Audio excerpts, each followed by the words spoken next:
الحمد لله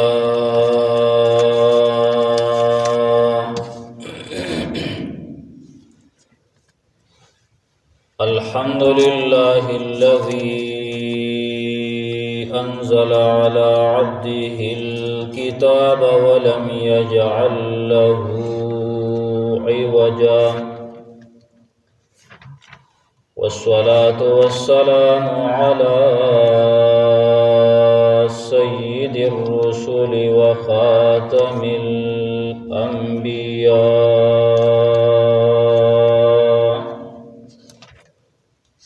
وعلى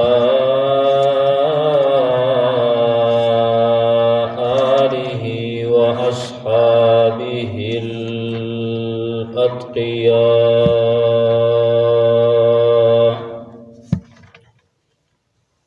الذين هم خلاصة العرب العرباء وخير الخلائق بعد الأنبياء. أما بعد فأعوذ بالله من الشيطان الرجيم. بسم الله الرحمن الرحيم. وضرب الله مثلا قرية كانت آمنة مطمئنة يأتيها رزقها رغدا من كل مكان فكفرت بأنعم الله فأذاقها الله لباس الجوع والخوف بما كانوا يصنعون. وقال الله تبارك وتعالى في مقام آخر: ومن أعرض عن ذكري فإن له معيشة ضنكا ونحشره يوم القيامة أعمى قال رب لم حشرتني أعمى وقد كنت بصيرا قال كذلك أتتك آياتنا فنسيتها وكذلك اليوم تنسى وكذلك نجزي من أسرف ولم يؤمن بآيات ربه ولعذاب الآخرة أشد وأبقى. وقال رسول الله صلى الله تعالى عليه وسلم: من أصبح منكم آمنا في سربه معافا في جسده عنده قوت يومه فكأنما حيزت له الدنيا. وقال رسول الله صلى الله تعالى عليه وسلم: اللهم استر عوراتي وآمن روعاتي. وعن طلحة بن عبيد الله رضي الله تعالى عنه أن النبي صلى الله تعالى عليه وسلم كان إذا رأى الهلال قال: اللهم أهله علينا بالأمن والإيمان والسلامة والإسلام ربي وربك الله. سبحان ربك رب العزة عما يصفون وسلام على المرسلين والحمد لله رب العالمين. درود شريف ويا اللهم صل على محمد وعلى آل محمد كما صليت على إبراهيم وعلى آل إبراهيم إنك حميد مجيد. اللهم بارك على محمد وعلى آل محمد كما باركت على إبراهيم وعلى آل إبراهيم إنك حميد مجيد. زما عزتمندو مسلمانانو حاضرین و بهر اوریدونکو، په دنیا کې د الله رب العالمین په نعمتونو کې یو لوی نعمت، یو اهم نعمت، هغه نعمت د امن دی چې یره ختمی او امن راشي او امن مسلمانانو ته نصیب شي. هغه امن د په کور کې، د په کلی کې، د په علاقه کې او د په ملک کې په دنیا کې راشي. چې کله امني مسلمانان بے خوف و بے خطرې، مسلمانان خپل ژوند په بهترینی طریقې سره تیری او مسلمانان خپل اعمال د الله رب العالمین بندگی په صحیح طریقې سره ادا کوي. هغه ځایونه، هغه ملکونه چې پای کې مسلمانانو ته امن نشته، نو مسلمانان څومره خطرناکو حالاتو سره مخامخ دي. هغې که په مانځه باندې ولاړي نو د هغې یری چې کافر به راشي او هغې به اوس وجني. تاسو د هغه ملکونو حالات هغه اورئ. بیت المقدس د اسرائیلو په منځ کې، فلسطین کې مسلمانان راجمع شي او د الله رب العالمین د کور آبادی کوي، پای کې منځونه کوي، پای کې اعمال کوي. هغه ظالمان کافران راځي، ډیر مسلمانان پای کې شهیدان کی. نو امن دا د الله رب العالمین د طرفنا عظیم نعمت دی او لوی نعمت دی. دیو جن رسول الله صلی الله علیه وسلم بارک صحابی فرمای طلحہ ابن عبید الله رضی اللہ تعالی عنہ وکان رسول الله صلی الله علیه وسلم اذا رأى الهلال، کله چې نبی علیہ الصلوۃ والسلام میاش وردا هلال د میاشتې ری اولنۍ ته ویل کېږي د سپوږمۍ چې کله اول راوخیږي. عربی کې د دې لپاره نمونه هلال چې کله په ابتدا کې د سپوږمۍ راوخیږي دې ته هلال وایي. چې کله د څوارلسمې شي هغې ته بیا بدر وایي. او چې کله دا ټول عام نوم د دیو مشترک نوم هغې ته قمر وایي. وی نبی علیہ الصلوۃ والسلام به چې کله د میاشت ولید ابتدا کې نبی علیہ الصلوۃ والسلام به دعا کوله د امن. د دین پته لګي چې امن یره ختمېدل، امن راتلل دا د الله رب العالمین د طرفه څومره لوی نعمت دی چې نبی علیہ السلام میاشینی نو اولنۍ دعا د میاشت د لیدو سره د امن کوي. وی نبی علیہ الصلوۃ والسلام به چې کله میاشت ولیده نبی علیہ السلام به ویل اللهم اهله علينا بالامن والایمان. اللهم اے اللہ اهله علينا دا میاش په من باندې راوخې جوا، دا میاش په من باندې راوخې جوا، من باندې تیرا کا بالامن په امن سرا، والایمان او په ایمان سرا. او ګوره د ایمان نه مخکې امن ذکر کا زکه چې امن نه مسلمانانو ته نو ایمان ساتل ګران دي، ایمان ساتل مشکل دي.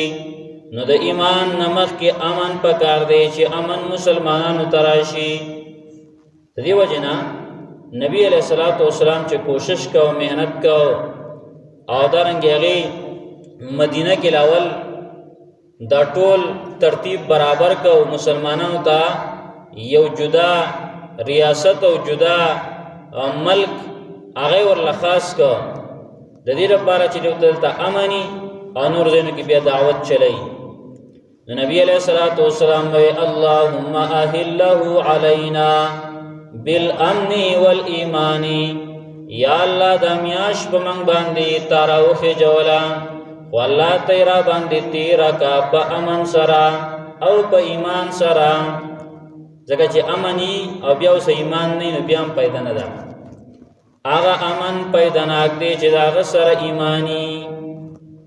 نو امن پکار دی او امن په دې سره ایمان محفوظ کیږي. نبی علیہ الصلوۃ والسلام اولنی دعا دا وکړه والسلامت والاسلام، او یا الله دا په من باندې په سلامتی او په اسلام سره تیر کا. دام د امن خبرې دي سلامتیا چې په دې کې من محفوظ یو، زمون عزتونه محفوظي، زمون بدنونه محفوظي، زمونږه ماشومان محفوظي، زمونږه سپینګری محفوظي، زمون نوجوانان محفوظي، زمون زنانه محفوظي، زمون کورونه محفوظي. الله الله تب من باندې د میاش په دې طریقې سره تیرا کا. او بیا نبی علیہ السلام بس پوګمې ته متوجه شه وی ورب ربي وربک الله، اے سپوګمې اے میاشا ستارب او زمارب الله دې، ستاربم الله دې نو زماربم الله دې. نو یو خبره پدې کې د دعا کې موږ ته دا سبق میلاو شو چې امن څومره لوی نعمت دی، چې امن نه ته ایمان نشي محفوظ کولای، چې امن نه ته قران نشي ویلای، چې امن نه ته دین نشي نافذ کولای. د ټولو نه اول امن ضروری دی، امن. او بل درینه مونږ ته چې دا دعا وکړو ان شاء الله تعالی، ځکه نبی پیغمبر کړل نو چې کله میاش ویلې دلې شی او د میاشت اهتمام کول دا په مسلمانانو لازم دي. زمون ټول د دین کارونه د میاش سره تړلې دي، درس پوګمې سره تړلې دي. شمسی حساب هغه عام طور باندې جایز دی، خو لیکن دینی چې څومره کارونه دي نو ټول کارونه د سپوږمۍ سره تړلې دي. نن مسلمان د هغې د قتلو اهتمام نه کوي، حالانکه دا قتل پکار دی. که اوس هم چا نه تپوس وشه لکه نن اسلامي سویم تاریخ د ډېر کم کوس خلکو ته پته وي، لږو خلکو ته پته وي. او که دا بل حساب تپوس وکړي هر سړی سپین ګیرم درته وایي، ماشوم هم درته وایي، ښځه هم درته وایي پلان کې تاریخ دی، 5مه میاشت او پلان کې تاریخ دی، دا به راته وایي. او اسلامي تاریخ نه خبره دي، حالانکه د دې اهتمام پکار دی هر مسلمان لا. او پخوانه ماشاءالله خلکو به د دې اهتمام کو قتل وي. اوس که رمضان المبارک هم راشي، که د اختر موقع راشي، د لوی اختر، نو هیڅ څوک چې کوم نه هغه قتل وتا هغه توجه نه ور کوي. او بس ګوري چې اورګه خلک ناشتي او هغه اکثر لاندې، نو هغه ته انتظار چې تورګه دی ویلانو کو جو ټیک دا کو دی ویلانو نه کا. او به زموږ ذمہوار دي، سترګې موږ له الله را کړلې، ګورو به خپلم چوم نه کتل بیا ورستو هغه ایته به سوچ کو. اوس میاش مثال په تور باندې په اسمان کې وریځ ده او موږ سره آلات نشته، هغه سره آلات شته، د وریځ نه برم تلی شي، نو بیا هغه ته ګوري نو ګوره. او چون کې چې کله داسې موقع دي او یوازې رمضان المبارک او نور نه، هر میاش پکار ده چې میاش هغه وکتلی شي، مسلمانان د اهتمام وکي. او دارنګې دی وجنه علما ذکر کوي دا فرض کفایي دی. فرض کفایي مطلب دی چې بعض خلکو په ادا کولو سره د نورو غاړه ازاديږي، خو که ټولو خلکو ته کلیږي چاته پته نه وي نو ټول ګناهګاري کې په دې سره. د جنازې مثال دی، جنازې مثال، جنازم دغه فرض کفایي ده او دغه شانته کې دام فرض کفایي دی د حساب. نبی علیہ الصلوۃ والسلام دا دعا ځان سره یاد کا اللهم اهله علينا بالامن والايمان والسلامة والاسلام ربي وربك الله یا الله دا میاش په ما باندې په امن سره تیرا کا په ایمان سره را باندې تیرا کا په سلامتیا سره تیرا کا په اسلام سره تیرا کا اے میاشا ستارب او زمارب الله دې دغه شان صحابي فرمایي چې نبی علیہ الصلوۃ والسلام با سحر او ماقام دا دعا خامخ کولا پای کې دا الفاظمو اللهم استر عوراتي وآمن روعاتي یا الله زمون د عورتونو حفاظت وکا الله زمون د حفاظت زمون د عزتونو حفاظت وکا وآمن روعاتي یا الله چې کوم یری دی پای کې مون لا امن راکا پې د يرو نر لا امن راکا نو امن نبی علیہ الصلوۃ والسلام غفتلې دی دارنګي پیغمبر پاک د الله پیغمبر د الله پیغمبر د الله خلیل حضرت ابراہیم علیہ الصلوۃ والسلام کله چې دې بیت الله شریف جوړ کا او دارنګي دعاګانې کمی کړلې بهترین دعاګانې نو آی کی دا دعام کړي دا چې زما ربا رب اجعل هذا بلدا آمنا اے زما ربا دې کلی لا امن ورکا دومره ضروری دی ابراہیم علیہ الصلوۃ والسلام امن غواړي زمون پیغمبر محمد رسول الله صلی الله علیه وسلم میاش چې کینو امن غواړي دین معلوم کوي کنه چې څومره ضروری دی او څومره اهم دی او دا شان رسول الله صلی الله علیه وسلم یو حدیث کې دام فرمایي نبی علیہ الصلوۃ والسلام نبی علیہ الصلوۃ والسلام فرمایي من اصبح منکم آمنا فی سربه چا چې په داسې حال کې سحر کا چې دې په امن باندې په سربه په خپل قوم کې په خپل علاقه کې په خپل کور کې دې په امن باندې یو کارو تدا ملو چې کله سحر را پازید او امنو دویم نمبر کار داو چې دغه انسان معافن فی جسده د په بدن کې بیماری نوا الله ول روغ بدن ور کړو بیماری پکې نوا او دریم کار وعنده قوت یومه دورزه خوراک دورزه راشن د پکور کې پروتو نو فکانما حیزت له الدنیا دغه انسان له دنیا پراخه ده چې دا درې کارونه چاته میلاو پیغمبر صلی الله علیه وسلم فرمایي دنیا او ته پراخه ده او دنیا ټول را ترندې کړي ده ځکه امن دومره لوی نعمت دی د الله پیغمبر فرمایي سحر دې کا امن ستا پکور کې امنو په کلی کې امنو په علاقو په ملک کې امنو دویم نمبر کار دا چې دا کله پاسې دی او ستا په بدن کې بیماری نه روغ وي دریم نمبر راشن کور کې د ورځې پروت دی نو پکانما حیزت له الدنیا لکه دنیا او ته پراخه شوی او عزتمندو امن د دې باره کې بیا ګڼ داسې د پیغمبر صلی الله علیه وسلم احادیث چې څومره لوی نعمت دی او قرآن آیاتونه هم ګڼ په دې شمیر باندې خدا خرابېږي په څه باندې دا امن خرابېږي په څه باندې نو یو چې امن خرابېږي په ظلم سره چې کله ظلم شروع شي نو په دې سره امن خرابېږي سورۃ انعام کې الله تبارک وتعالى 22 نمبر آیات کې الله تبارک وتعالى وایي دارنګه سورۃ هود 102 نمبر آیات کې الله رب العالمین فرمایي چې امن په ظلم سره خرابېږي چې کله ظلم سٹارټ شي د مسلمانانو سره ظلم کیږي نو امن بیا هغه خرابېږي الله رب العالمین فرمایي الذين آمنوا ولم يلبسوا ایمانهم بظلم اولئک لهم الامن وهم مهتدون هغه کسان چې ایمان راوړل ولم يلبسوا ایمانهم بظلم د ایمان سره ظلم نه ملګری کړي ظلم ور سره نه دی یو ځای کړي اولئک لهم الامن دغه کسان د دیو د پاره به امني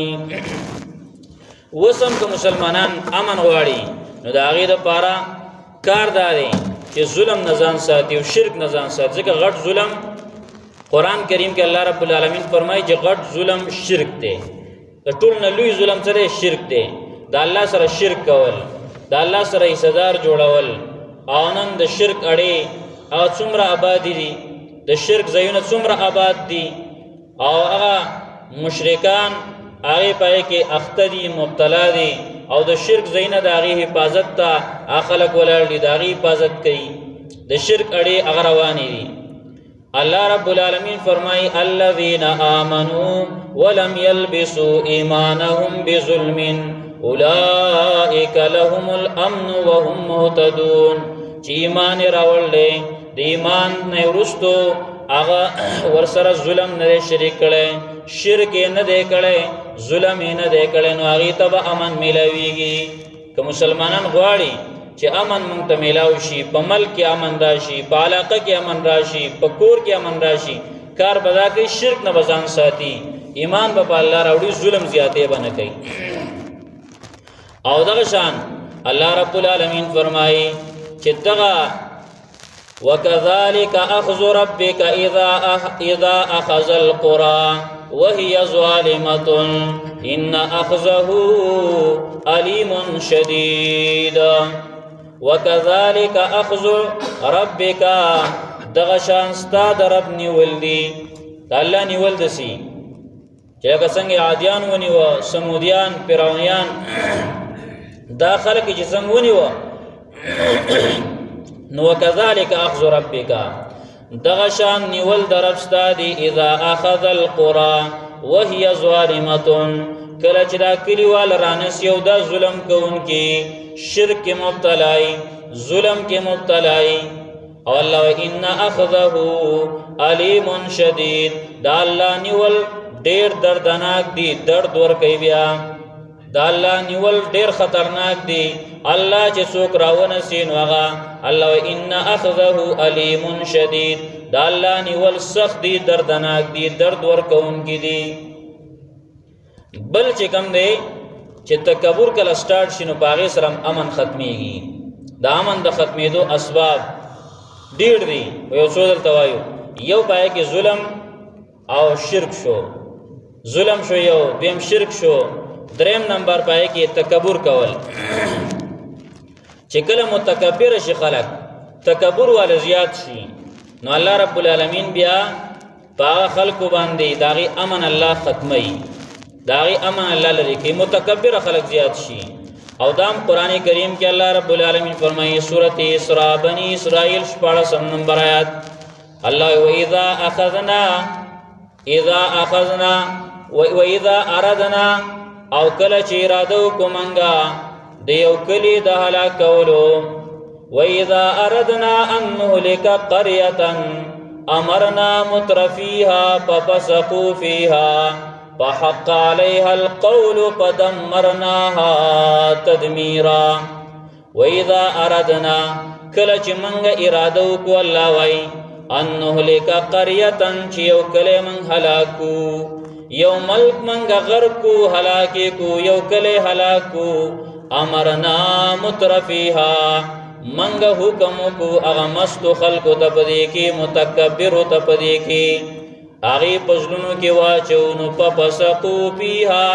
اغه پدې ملک پدې علاقه کې پدې وطن کې نافرمانی شروع کې دا الله بغاوت شروع کې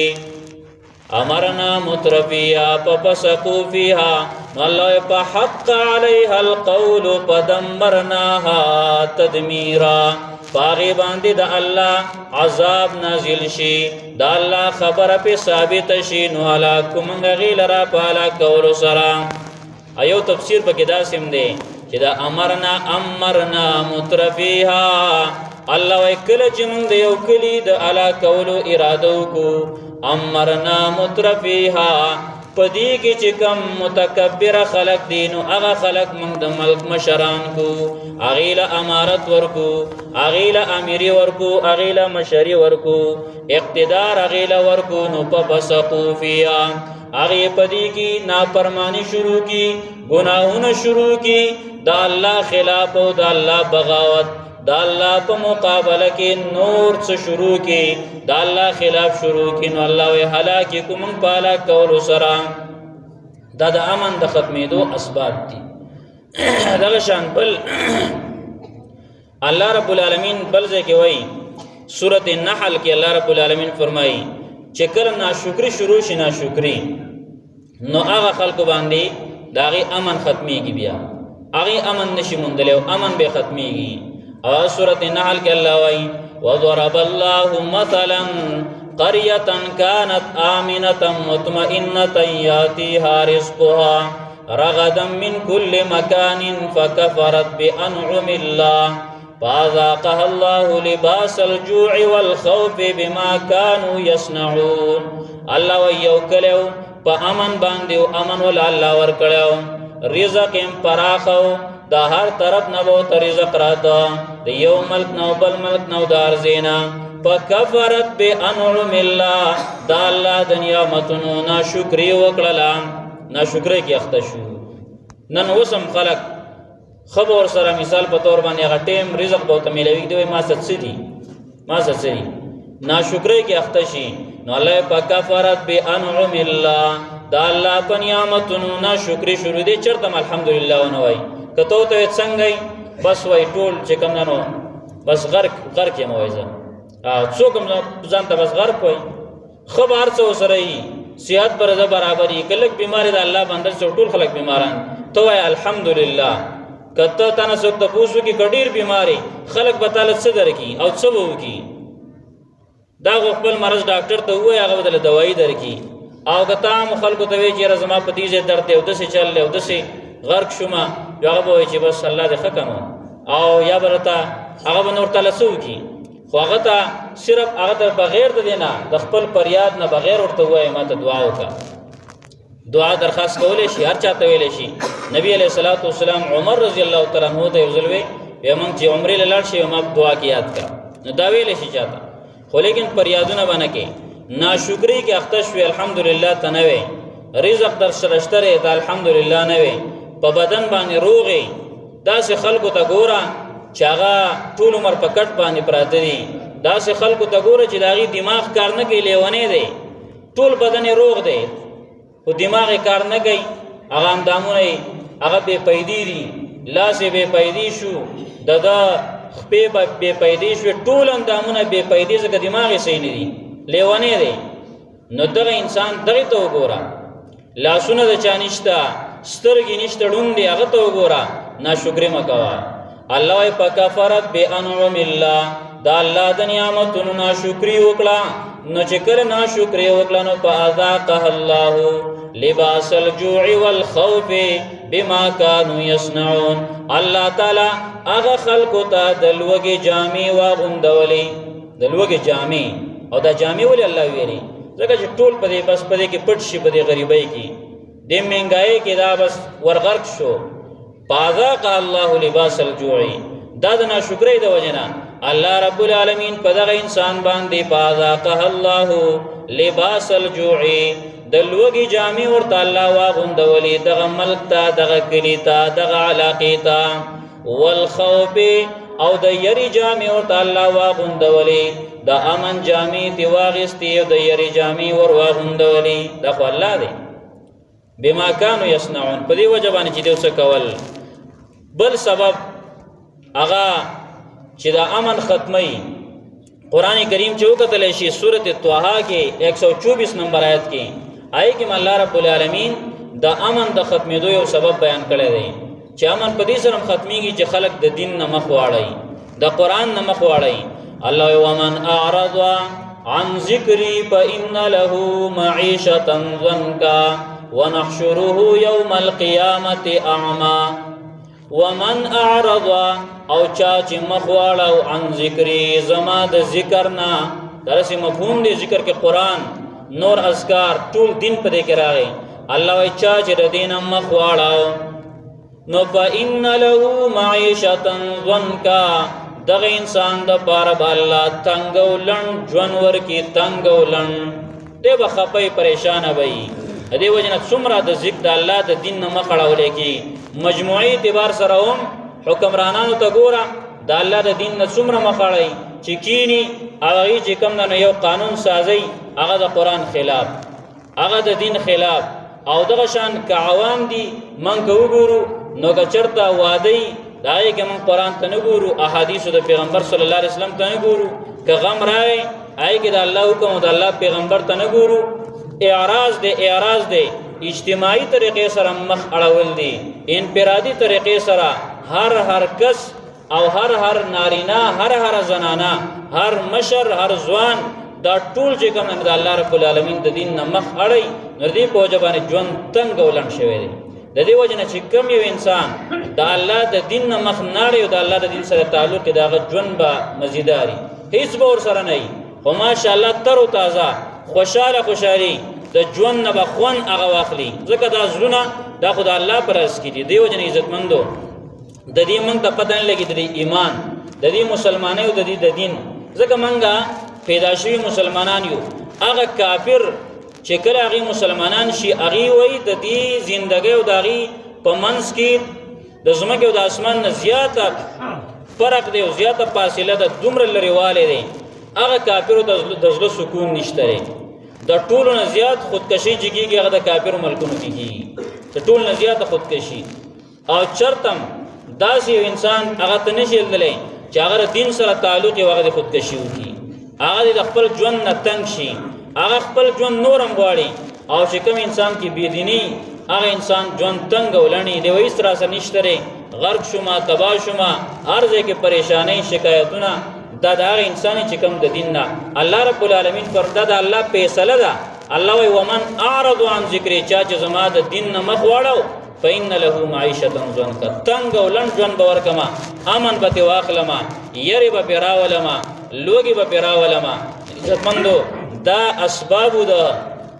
امن د ختمېدلو کدا اسباب چا د دین ځان وساتره د کارونه امن ورته میلاو شي او کدا کارونه ظلم چا کې راغی شرک چا کې راغی تکبر او دارنګ متکبرین زیات شو دارنګ ناشکری راغلا او دارنګ د دین او د قران نه مخ اړول شو نو بیا به امن ختميږي بے امنی برازي بد امنی برازي